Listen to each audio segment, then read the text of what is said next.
Então hoje falaremos com o mestre Orlando Cani, em ponto aí às 4 horas. Ele já entrou. Oi, Roberta. Oi, Thiago. O mestre entrando aí. Prazer falar com ele, sempre uma alegria danada falar com ele.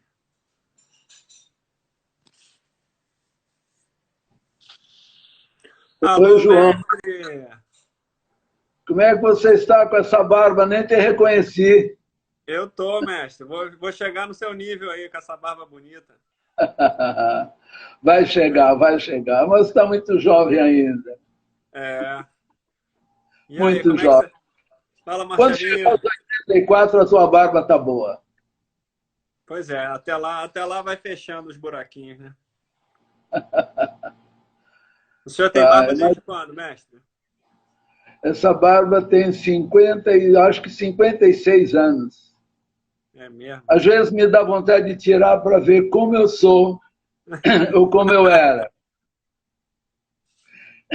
Mas ainda não tive coragem. Vai Acho ficar que eu bem vou morrer, diferente. acho que eu vou morrer com ela. O senhor fica muito bem de barba, mestre. Pois é. Eu gostaria de ver como eu era. Não lembro Como é? mais. Não lembra mais? Já tem uma Não, não. personalidade aí por trás dessa barba, né? Eu tinha 29 anos quando deixei. É mesmo? Antes É era muito sem tempo. barba. Eu nunca mais tirei, é muito tempo. Você começou o yoga com que idade?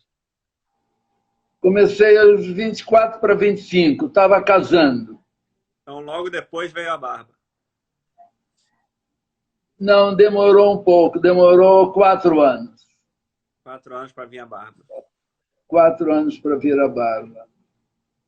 Aos 29 que eu deixei. Naquela Pois é. época eu era paraquedista e não podia deixar a barba. Paraquedista, mestre?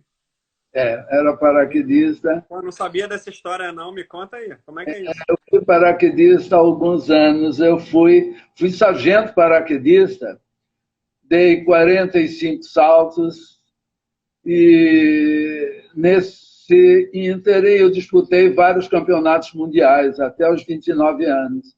Desde os 21 até os 29. Mas o Todo ano campeonato mundial era de pentatlo. do pentatlo. Todo ano eu viajava para a Europa disputando um campeonato mundial. Casei-me e tive as 2 filhas, ainda disputava campeonatos mundiais. Praticamente eu no paraquedismo eu era atleta, como hoje tem atletas do vôlei, né? Que são sargentos do exército. Eu era paraquedista, sargento e não saía enquanto eu era atleta. Quando acabei de disputar campeonatos mundiais de pentatlo, que fui 2 vezes campeão mundial, aí larguei o exército. Mas, eu digo, foram momentos muito felizes e bonitos na minha vida. Não Acredito. posso reclamar.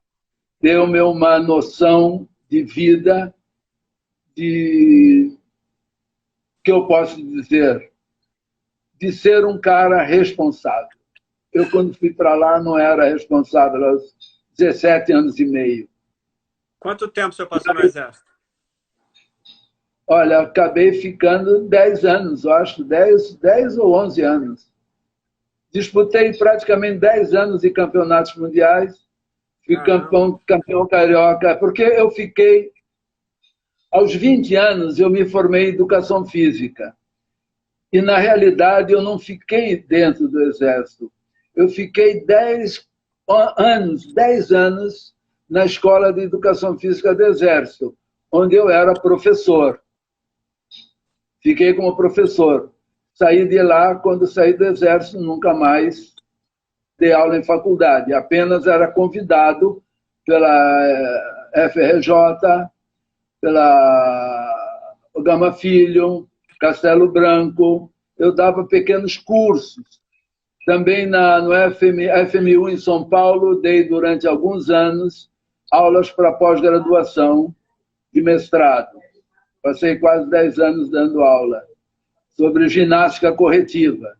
Eu trabalhei muitos anos com ginástica corretiva. Como é isso, mestre? Como é a Como? ginástica corretiva? Como é a ginástica corretiva? A ginástica, hoje, antigamente chamava ginástica corretiva. Hoje é ginástica postural, né? Onde Ah, você sim. trabalha com o indivíduo quando ele tem determinados defeitos, por exemplo, de coluna, ou Uhum. genu varum, problemas de acidentes, como ombros, quadris, mas É, eu lembro, principalmente posturais, como cifose, lordose. lembra que você me ajudou muito, mestre, quando eu tive hernia de disco? Você teve um problema de coluna correndo, não é? Foi. Na verdade, não foi correndo, não. Foi esquiando na água. Ah, foi esquiando. Foi esquiando na Exatamente. água. E Só que a você minha ficou atividade bom, porque eu principal. lembro-me ainda, você comigo começou a voltar a correr, a fazer a ginástica. Depois eu larguei a academia e você ficou com o Marcelinho bastante tempo, Exatamente. o meu E, assistente. e aí eu comecei a fazer com a minha criatividade também.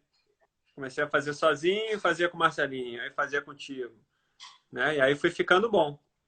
Você Com disse muito uma bom. coisa muito importante: fazer sozinho, a criatividade. Eu vejo Isso. isso, João, como algo extremamente importante, mas é muito difícil fazer um aluno, alguém ter essa consciência de usar Aham, o seu corpo e criar e descobrir aham, coisas importantes para que ele possa realizar outras coisas que ele gosta. sim, Mas a tendência perfeito. é do aluno ficar muito dependente do professor. Eu gosto quando o aluno pode não depender de mim, mas pode estar comigo, mas ele é livre para que Aham. ele possa criar. O yoga, isso é importante. Na bioginástica, é importante. Sim, e nas suas abordagens com os alunos, você usa muita criatividade, né?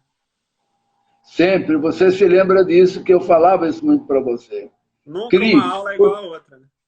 Nunca uma aula é igual à outra. E é importante que, mesmo que a aula, João, seja, você entende bastante disso, não somente como médico, mas como médico desportista. Aham. Então, médico do esporte. O problema é que eu luto com uma coisa. Eu peço que o aluno, mesmo que ele faça as mesmas coisas, mas nunca, quando você repete, é a mesma coisa. O sentimento, a consciência em relação àquele movimento corporal, ele é diferente, porque o seu mental muda, o seu sentimento muda. Então, a sua criatividade entra nessas pequenas nuances. Uhum. Você E o deve ter segundo, percebido isso. o segundo movimento acaba que já aconteceu um aprendizado, né? E aí você Exatamente. vai aprimorando o mesmo Você, movimento. se- você se lembra bem porque nós fizemos juntos a primeira viagem com a Dani, né, Genovese, que ganhou a A lei travessia, né, 7.6. a race, mas a Dani, em termos gerais, ela trabalhava a mesma coisa, mas ela dizia mesmo, ela tinha um sentimento diferente em cada momento. E Aham. a respiração é que é extremamente importante, e o relaxamento. Então, através da respiração e relaxamento, dava a ela uma nova consciência em termos de sentimentos. Então, ela realizava aqueles mesmos movimentos, mas com um sentimento diferente. Então, ela progredia e percebia a importância de cada um daqueles gestos Sim. que nós fazíamos. Isso, eu lembro também que você botava ela para pedalar deitada, né? Com os elásticos no pé. Isso É, também é uma a mudança de Dani, eixo aí, é muito interessante do ponto de vista neural ali, né? De aprender o e a Dani é um movimento. A Dani é um fenômeno. Você foi agora a segunda vez que ela bateu o recorde até com ela. Eu tinha acabado de operar o joelho, Aham. posto um joelho novo, mas você foi com ela e pôde perceber todas as nuances. O Sem dúvida. trabalho dela é incrível, apesar de que vocês tiveram um desgaste muito grande com ela naquele calor que teve, não foi? Sim. E que vários atletas desistiram, inclusive. Vocês me mandavam retratos dela, sinceramente, eu estava com uma pena terrível dela. Mestre, o mais crítico foi que ela vomitou no primeiro dia. Pois é.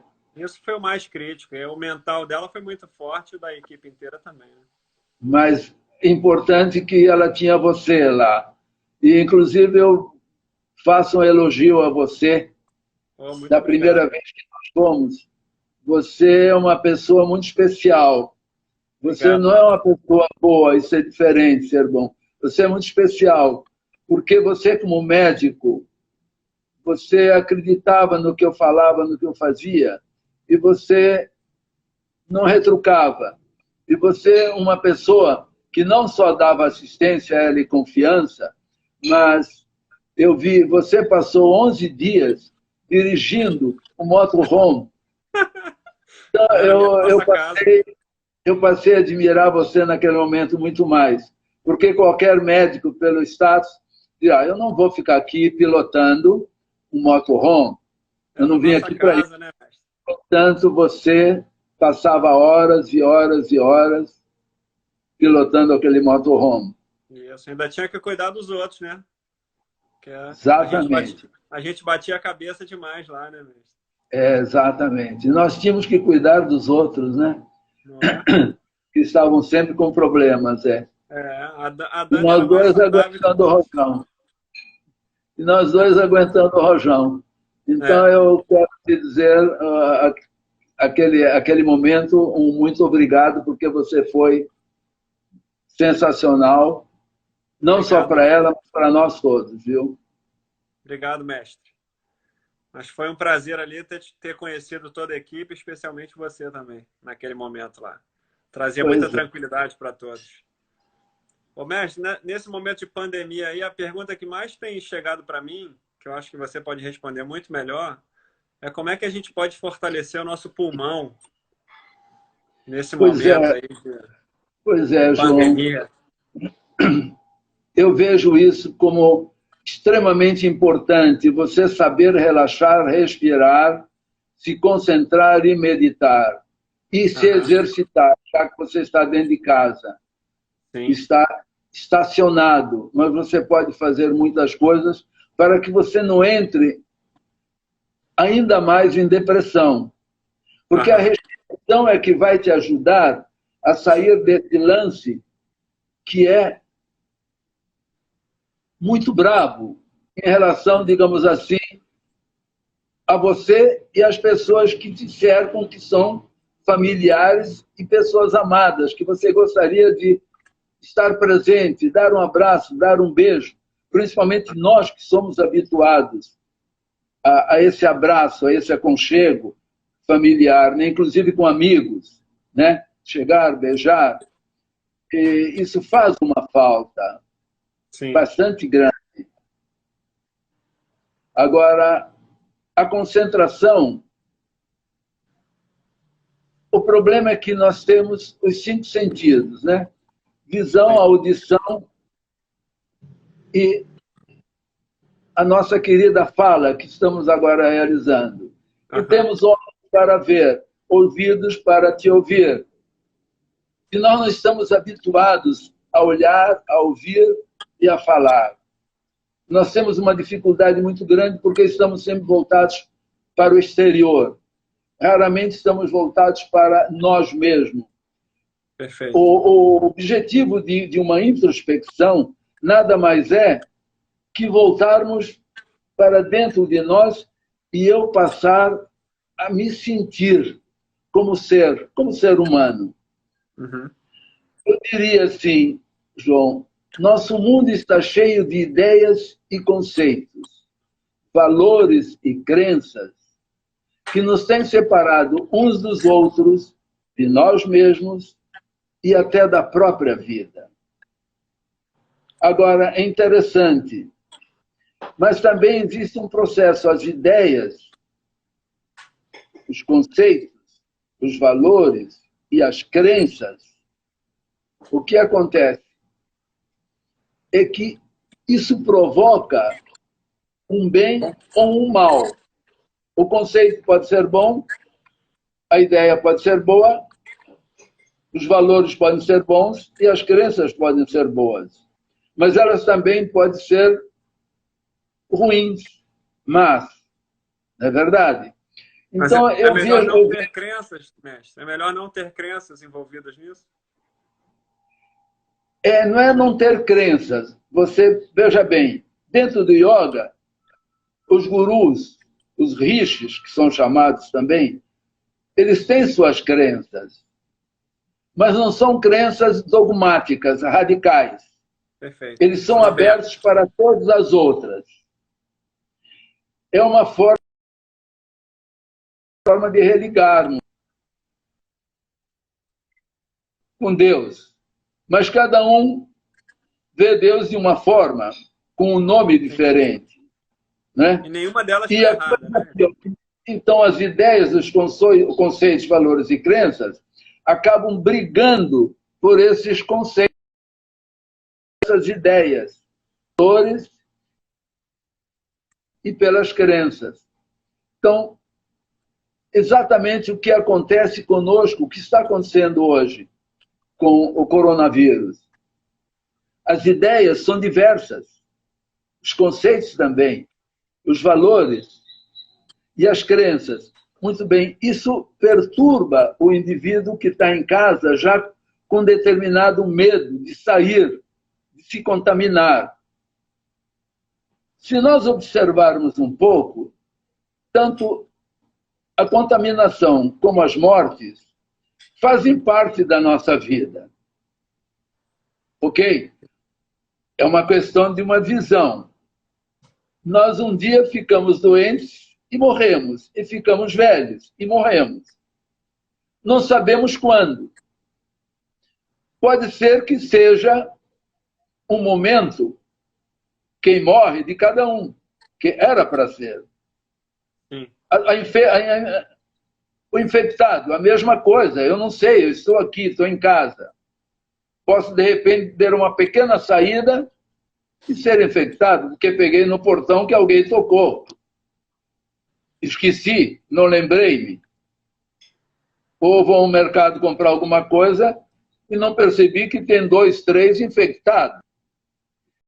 Então, eu tenho a impressão que essas coisas provocam em nós mais desconfiança, mais medo, porque ficamos sem saber em quem acreditar e em que acreditar.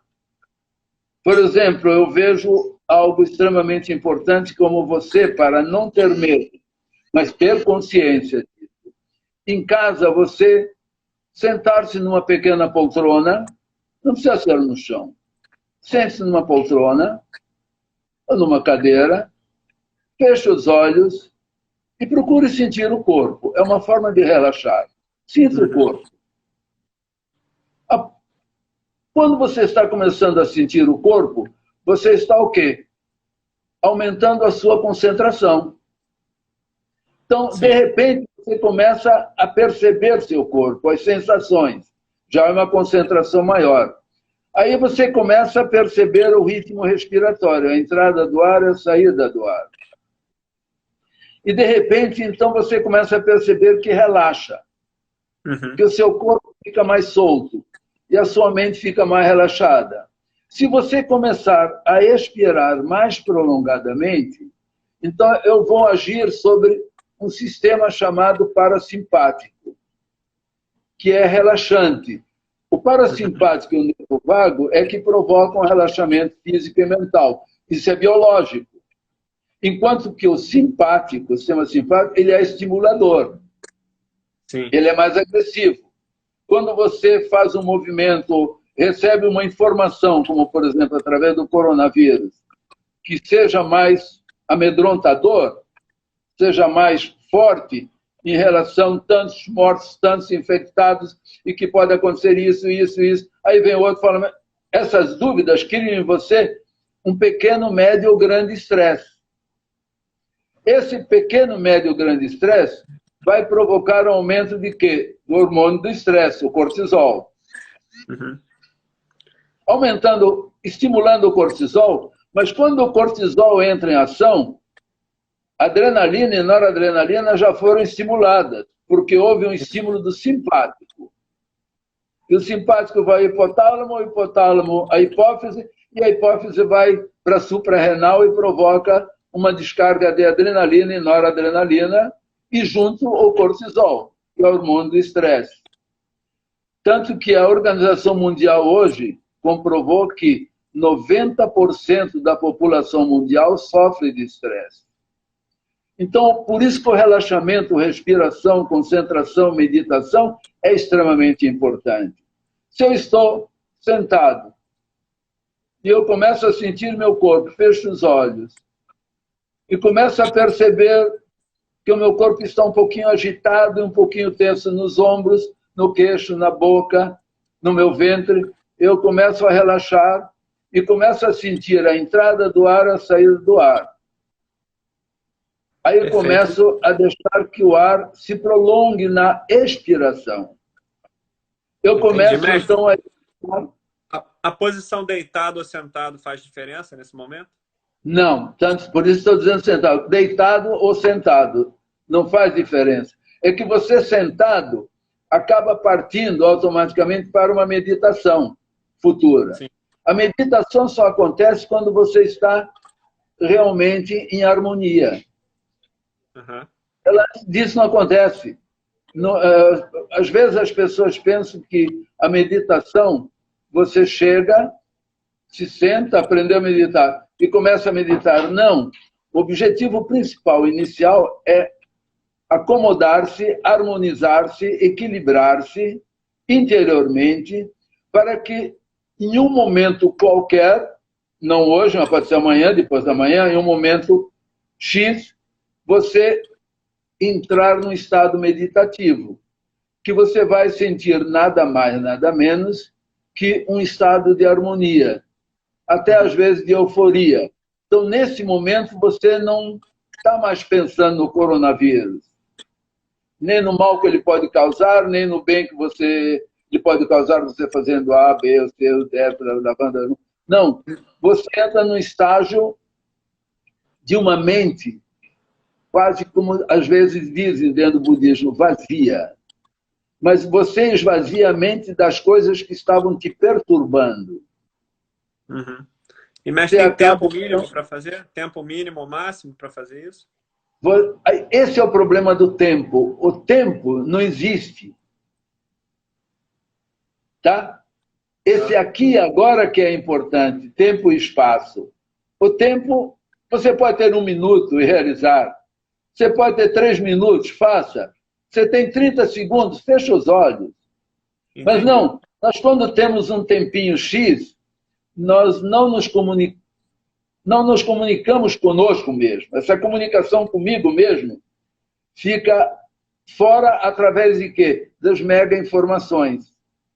Uhum. Eu fico ligado com aquilo que eu ouvi na televisão, que eu li, e a minha perturbação interna fica desarmoniosa, fica desarmonizada.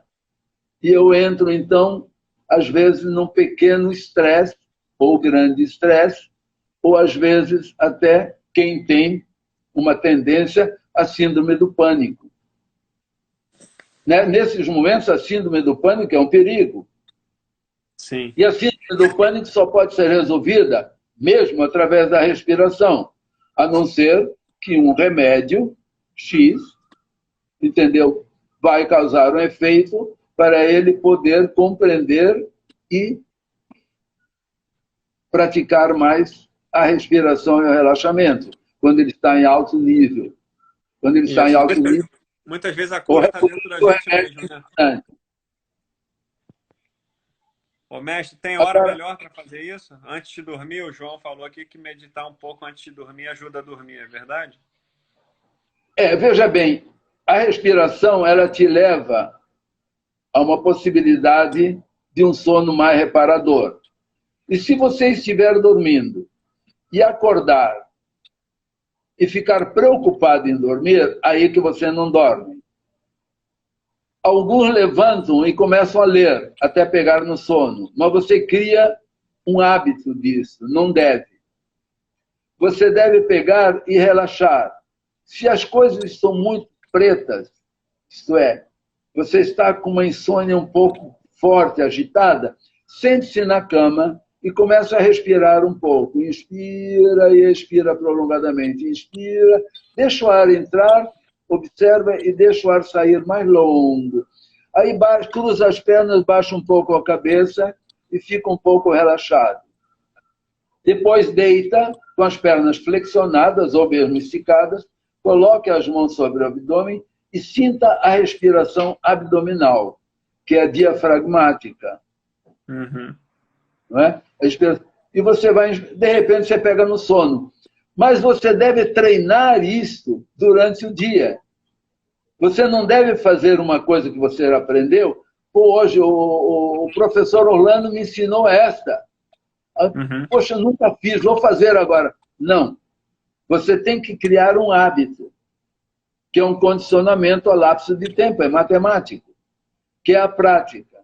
O yoga fala, a prática e o desapego é extremamente importante para você crescer, evoluir, no sentido de um conhecimento, sabedoria e, por que não, chame como quiser, espiritual. E dentro desse contexto aí, pode fazer yoga todo dia, então? O ideal seria todo dia, o melhor, é bom você fazer toda hora, todo minuto, todo segundo. Por quê? João, o yoga é algo que, quando você começa a praticar e conhecer e perceber e sentir, ele fica dentro de você. Se eu estou aqui agora com você, eu vou procurar o máximo praticar yoga. Uhum. Está entendendo? Se eu me levanto, a mesma coisa. Eu noto, por exemplo, quando eu me distraio para fazer alguma coisa, eu bato na fechadura da porta, ou eu dou uma canelada na quina da cama, e aí lá ela diz assim para mim, cadê seu yoga? Cadê sua concentração? Ela entra numa gozação comigo. Mas ela tem razão. Eu saí estabanado, sem estar consciente dos meus movimentos. Então, o yoga está presente em tudo. Quando você corre, quando você joga, quando você faz ginástica. Aí entra a bioginástica, é estar consciente, estar presente nas minhas ações. Por exemplo, um atleta... Em todo o cotidiano, cara. Todo momento. Por exemplo, um atleta. Um atleta, ele deve não se... Peraí, você sumiu, mestre. O atleta que está preocupado com a vitória ou com a derrota, ele cria dois condicionamentos opostos. Ele cria uma dinâmica de choque. E ele, então, entra numa dispersão e entra no estresse. Uhum. Não tem que estar preocupado, você tem que estar livre. A mente tem que estar apenas relacionada à ação naquele momento. Tudo que você vai fazer. Ou quem percebeu... Serve muito para o momento que a gente está vivendo agora, né, mestre? Porque é muito estresse. Exatamente. Né? É estar consciente dentro de casa. Se você tem que sair, você estar muito consciente de todas as coisas. Isso, agora, o que acontece quando eu falei que nós... A gente sabe que vai passar esse momento, mas até passar é um estresse só, né? E vai passar, já estão dizendo isso há uns 2 meses, né? Só aqui para nós. E já dizem que poderá ir até julho, outros até agosto, outros até setembro, outros até novembro. Então, essa dinâmica de respostas que a gente tem criam confusões em nossa cabeça, em nossa mente. E as pessoas mais fracas, mais frágeis, ficam dinamicamente frágeis com o seu sistema imunológico. O sistema imunológico enfraquece por uma perda de concentração e de uma ação desejada, isso é, inspirar e expirar. Por quê? Se dizem que ataca os pulmões, principalmente, quando você começa a ficar com falta de ar, e os pulmões é que são atacados, e que daí você tem que entrar por um respirador. Se você tiver pulmões fortes, respirando bem, fazer uma respiração completa, encher os pulmões com a parte baixa, lateral e superior, sentir que o ar entra por completo, sentir que meus pulmões se inflaram e se expandiram, esses 400 milhões de alvéolos entraram em expansão, e depois eu solto o ar prolongadamente, várias vezes, estou em casa várias vezes por dia. Eu fortaleço minha caixa torácica e fortaleço meus pulmões. Meus alvéolos ficam mais fortes porque eles ficam mais elásticos. Perfeito. Se eu fico com medo, eu crio uma pressão interna. E os meus alvéolos pulmonares, poucos entram em funcionamento. Qualquer coisa que aconteça, eu não tenho resistência pulmonar. Isso não significa que isso é a minha cura, mas pelo menos eu me previno para que, se isso acontecer, eu esteja mais forte e o meu sistema imunológico mais forte. Por que o sistema imunológico mais forte? O sistema imunológico são os linfócitos A e linfócitos B. Os linfócitos A são produzidos pelo timo e os linfócitos B pela medula óssea. Sim. Então, um grande biólogo que é muito citado pelos cientistas, Francisco Varela, ele morreu agora há alguns anos atrás. Ele disse uma coisa espetacular num papo com Dalai Lama, que o sistema imunológico tem uma relação direta com o sistema emocional. Perfeito. Né? Ele diz, então, o sistema emocional também passa pela medula óssea. Claro. Sistema nervoso central e sistema nervoso autônomo, que entra em funcionamento. Se os linfócitos B são produzidos pela medula óssea, existe uma interação com esses dois campos de ação. Então, quando eu me encontro com sentimentos, emoções frágeis, estou mais contraído, mais tenso. Enfraquece então, o sistema imunológico. Estou mais estressado, eu vou afetar o sistema imunológico. São os linfócitos B, que são os soldados, a grande quantidade que sai e ciclonam e invadem aquilo que está sendo, digamos assim, afetado, prejudicado, está sendo infectado, seja uma ferida, seja o que for. Os linfócitos estarão mais fortes e a produção deles será em quantidade maior, porque o meu sistema imunológico está forte, não está afetado pelo emocional nem pelos sentimentos. É uma coisa um pouco, parece complicada, mas não é. Eu achei isso fantástico. Então, quanto mais relaxados estivermos, mentalmente e fisicamente, emocionalmente, e por que não espiritualmente, intelectualmente então nem se fala, o meu intelecto deixa de produzir essas relações dinâmicas, essas interações estranhas.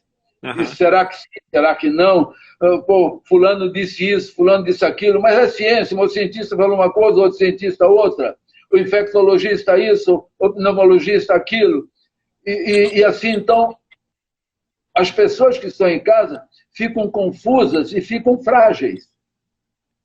Eu acho que vale lembrar aí que a atividade física leve e moderada fortalece o sistema imunológico, né? Enquanto o sedentarismo enfraquece. Leve e moderada. Agora você disse uma coisa fantástica. A preparação física leve e moderada. Nessas circunstâncias, nós não podemos fazer uma física muito intensa, porque eu perco energia e eu preciso de tempo para recuperar-me. Então, é exercícios conscientes, eficientes e sem exagero. Outra coisa, João, quando eu falei sobre o sistema, sobre nosso mundo está cheio de ideias, conceitos, valores e crenças, e eu falei sobre as divergências. Olha como seria maravilhoso se as pessoas, quando se reúnem para resolver um problema como este, sejam cientistas, ou infectologistas, ou pneumologistas, esses que estão trabalhando em cima de uma visão maior para o tratamento do coronavírus, deveriam antes fazer um pequeno silêncio. Existe uma técnica de relaxamento que é simples. Você se senta, fecha os olhos, relaxa o corpo e começa a usar a audição, ouvindo sons diversos. Não Os sons do importa se... ambiente. Como? Os sons do ambiente. Os sons do ambiente. Deixando que eles penetrem. Não se ligando a nenhum. Não precisa ser uma Não se ligando a nenhum. Hein? Não precisa ser uma música própria para aquilo. Não, não, não. Deixa os sons. Se alguém bate uma porta, se alguém falou longe algo, tocou uma buzina, passou um avião. Não, você tem uma percepção disso, mas não se ligue a nenhum processo deste, a nenhum dos sons. Você apenas ouve. Então, o que aconteceria? Eles, antes de começar um diálogo, uma discussão sobre esse assunto, eles estariam mais tranquilos, mais calmos, para discutir o assunto. A mesma coisa na nossa política, digamos assim. Quando os ministros se reúnem, quando os deputados se reúnem, deveriam fazer a mesma coisa. Um pequeno silêncio, uma introspecção, que é uma técnica através dos sons, e depois, então, discutirem o que está previsto. Isso é interessante porque há uns 40 anos atrás, eu li um artigo muito interessante. Na França, a política estava cerrada. E quando se reuniam, havia muita luta, muita briga, e até briga, como aqui às vezes acontece, né? Na Câmara dos Deputados. Essa briga entre eles e às vezes até saindo nos tapas. Muito bem, eles perceberam e apareceu um cara que esteve na Índia e fez um curso. E o nome dessa técnica chama-se Nispanda Bhava, estado sem movimento.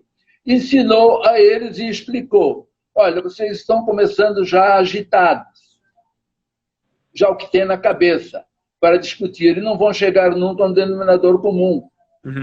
Por que vocês não fazem um pequeno relaxamento, um silêncio, de uns 10 minutos, e depois, então, comecem a conversar? Comecem o diálogo sobre o assunto que foi proposto. Eles fizeram isso. E eu li esse artigo com resultado excelente, mesmo dito pelos próprios políticos. Então, lembrei-me disso agora, que poderíamos fazer isso. Assim como eu disse para o Marcelinho, começar a incentivar no colégio, no Eleva, as crianças desde os 4, 5 anos, cada professor que recebe os alunos, as crianças, fazer um pequeno silêncio de 2 minutos. Não precisa falar em meditação. Um silêncio de 2 minutos. E à medida que eles forem crescendo, eles vão fazendo isso tantas vezes que vai entranhando isso, não só corporalmente, mas mentalmente e intelectualmente. Eles vão compreendendo que aquilo é bom. Quando chega na faculdade, eles entram, o professor só diz 10 minutos de meditação. Isso que nós deveríamos fazer sempre, em qualquer momento. Tanto que as minhas aulas hoje eu começo assim, com um pequeno silêncio. Não só início, como termina também, né, mestre? E no término também. Início e término. Que é para começar... É para começar a lembrar-se de interiorizar-se, de se auto-perceber.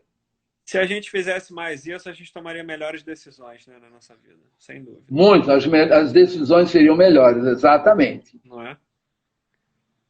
Ô, mestre, existem umas técnicas respiratórias aí que a gente faz no yoga que são muito peculiares, né?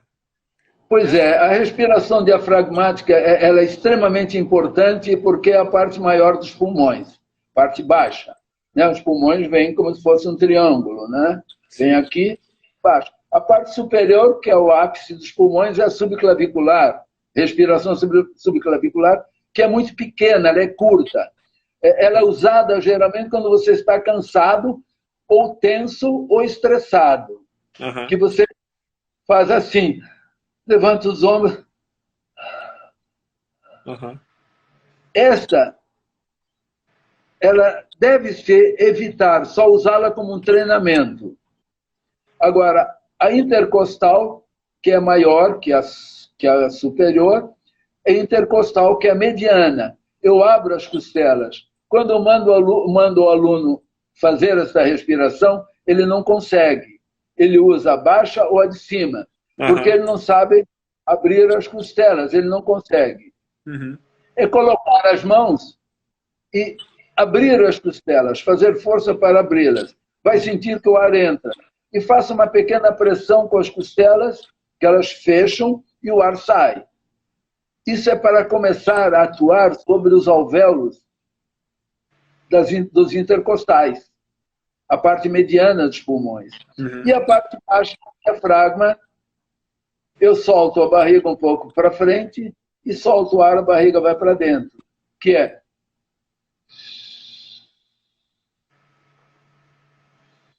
Uhum. solto o ar, a barriga vai para dentro.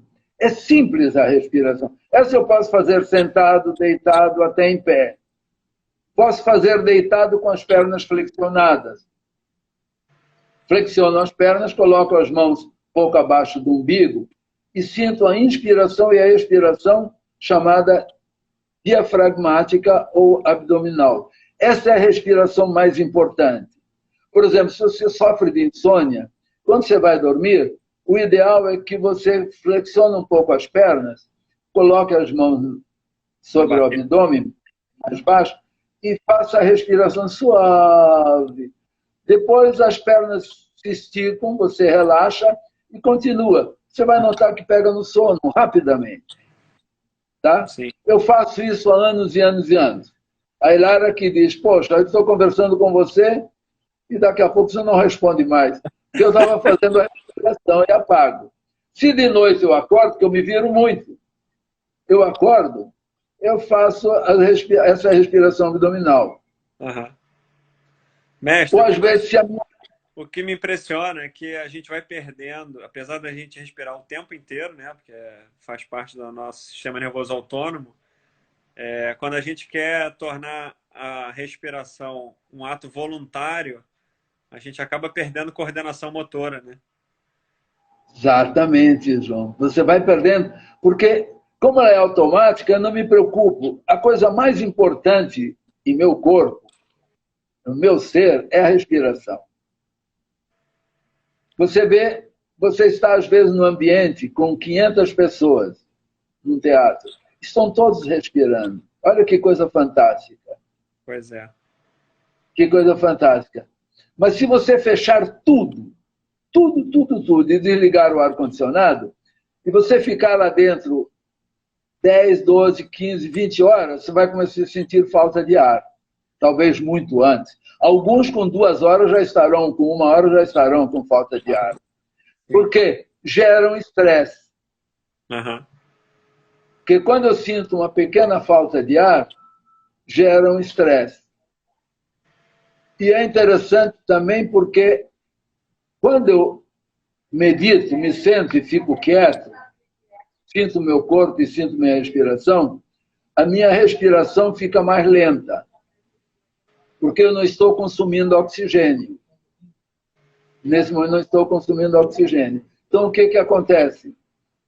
Eu relaxando, a minha mente também relaxa e eu não preciso muito de oxigênio, porque não estou tendo gasto nenhum. Uhum. Quanto mais consciente eu estiver dos meus atos, mais relaxado estiver, menos eu tenho problema. Por exemplo, músculos mais relaxados, sem tensão, evita seu consumo de oxigênio. as células suportam maior carga de trabalho. Isso que é interessante. Uma atitude errada, por exemplo, uma atitude errada, viciada, no caso a respiração, prejudica a elasticidade e a agilidade dos movimentos físicos, entorpecendo a fluidez psíquica do pensar, do sentir e do reagir. Eu fico um pouco bobo, eu fico menos inteligente, porque eu não levo oxigênio para o cérebro. Todas as técnicas de meditação são importantes. Todas elas representam um fato interessante, que é exatamente para derrubar o quê? O meu estresse. Uhum. É derrubar o meu estado de tensão. Toda técnica de respiração, fundamentalmente, ela tem esse princípio. Aqui também a tua imagem está bloqueada, ninguém... Sim. E você não está aparecendo. A imagem do Orlando congelou há um tempo, mas o áudio está ótimo. Tem como descongelar? Não. Aqui está nublado também para outros lugares. Mas o áudio está ótimo. Então tá bom. Tá? Então, por mim, está tudo bem. Só se o mestre mostrar alguma técnica que a gente não vai conseguir ver, mas tá tudo bem aqui o áudio para mim. Marcelinho está por aí? Você está me vendo, não? Não, a imagem congelou. A tua imagem... Então o animal está sempre rosnando. Uhum. Sim. Sempre tentando respirar, né? O macaco está sempre o quê? Respirando. O animal nunca prende a respiração. Qualquer emoção para nós, você prende a respiração. Se você perceber, durante 24 horas, você prendeu a respiração centenas de vezes. Isso, somando, vai dar horas. Então, você está prejudicando o que é o seu diafragma intercostais. Esse bloqueio vai condicionando-se a criar uma pressão sobre os seus pulmões. Sim. Então, eles não se dilatam, não se expandem, porque os seus músculos estão bloqueados. O diafragma e intercostais precisam que os músculos intercostais e o músculo diafragma trabalhem, se distenda. Isso, e aí você não desfaz o ciclo de estresse, né? Com isso. Exatamente, daí você desfaz o nível de estresse. Através de uma expiração, você relaxa. Isso.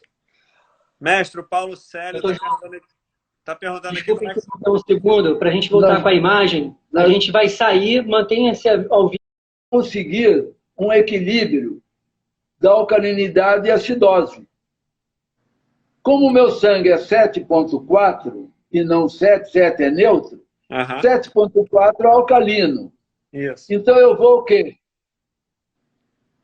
Aumentar ou segurar, manter a minha alcalinidade do sangue. Mas por quê? Porque eu estou sempre mais intoxicado. Uhum. Pela alimentação, bebida, o estresse, tudo isso me leva ao quê? Ao aumento da acidose. Tanto que hoje já a ciência descobriu, em pesquisas, os neurocientistas descobriram que uma grande parte das doenças são causadas pela acidose. Porque o nosso sangue, que é 7,4, abaixo disso é ácido. Então, sim, o estresse está provocando muito essa diferença. E acaba prejudicando o sistema imunológico também. Acaba prejudicando o sistema imunológico também. Exatamente. Então, é interessante porque, nesse caso, a respiração, quando eu realizo bastante, durante o dia, eu tenho 1 minuto, faço um pouco de respiração, 3 minutos, faço, 5, faço, relaxamento. Posso fazer 1 minuto, 2 minutos, 5 minutos, 10, ótimo, eu faço sentado ou deitado. O que vai acontecer? As minhas células, isso é ciência, as minhas células precisam de 2 coisas, principalmente, além do sol e dos alimentos, e do ar que está aqui presente. Elas precisam de 2 coisas. Oxigênio e repouso. Se eu não der isso para minhas células, o que vai acontecer? O envelhecimento precoce. Mas não pode ser repouso o dia inteiro, né? Não. Não vai. Lógico. Quem gosta Eu de tenho repouso que saber. vai ouvir isso aí e vai ficar de repouso o dia inteiro. Aí eu preguiçoso. Eu tenho que saber, por isso que eu tenho que, treinando bastante, eu consigo relaxar 2, 3 minutos em qualquer hora. Uhum. Se eu estou de carona num carro, se eu vou ao médico, espero a minha vez. Isso. Não é verdade? Uhum. Se eu estou em casa esperando para jantar, tomei meu banho, relaxo 10 minutos, 15 minutos, respiro um pouco, relaxo. Então, eu vou aumentar o quê? Oxigênio e repouso, vou dar às minhas células que elas precisam disso. Uhum. Elas precisam disso. Porque o estresse, ele tá muito grande hoje, mega informações hoje. O jovem hoje é diferente do meu tempo. É verdade, Eu não sei o que vai acontecer com eles. O Mário Batista Pode falar? Está perguntando se tem alguma técnica para não dormir de bruços. É dormir de lado. De lado, botar um travesseiro. Vai treinando a dormir de lado. Treinando a dormir de lado. Isso. E também de barriga para cima também pode relaxar e dormir um pouco. Às vezes pode bastante, mas é dormir de barriga para cima e de lado. Dos dois lados pode trocar. Eu diria que alguns dizem que o ideal é pelo lado direito para livrar o coração. Mas isso eu não vejo muita... Mas eu acho que alguns travesseiros ajudam também, né, mestre? O travesseiro é importante. Não pode ser muito alto nem muito baixo. Isso. Mestre, ele tem que ter uma altura que se ligue, que distancie com os teus ombros. Mestre, a gente está terminando, faltam 2 minutos. Eu queria que o senhor, do alto da sua experiência, me desse aí, ou para a gente que está assistindo aí, a sua experiência aí, como é que a gente vai superar essa pandemia?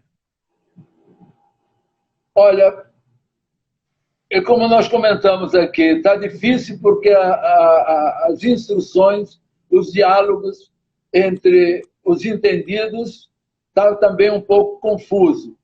Mas eu procuro, através dessa confusão toda que aí está acontecendo, eu procuro entrar no bom senso, ouvir de um e de outro e chegar às minhas conclusões, que eu devo. Uma das coisas principais, lavar as mãos sempre, se eu sair, tomar todos os cuidados, usar a máscara realmente, quando eu saio, levar uma luva, se for o caso, se eu vou pegar em algumas coisas, levar um vidrinho pequeno de álcool no bolso.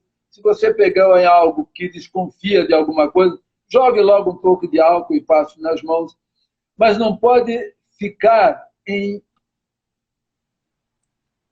confusão mental. Perfeito. Isso é, oi, agora não fiz isso, não fiz aquilo, será que eu posso, será que eu não posso? Será que eu peguei, será que eu não peguei? Fulano estava, fulano não estava. Eu não devo ter esses medos, mas eu devo estar bastante atento às limpezas, à higiene que todos precisam.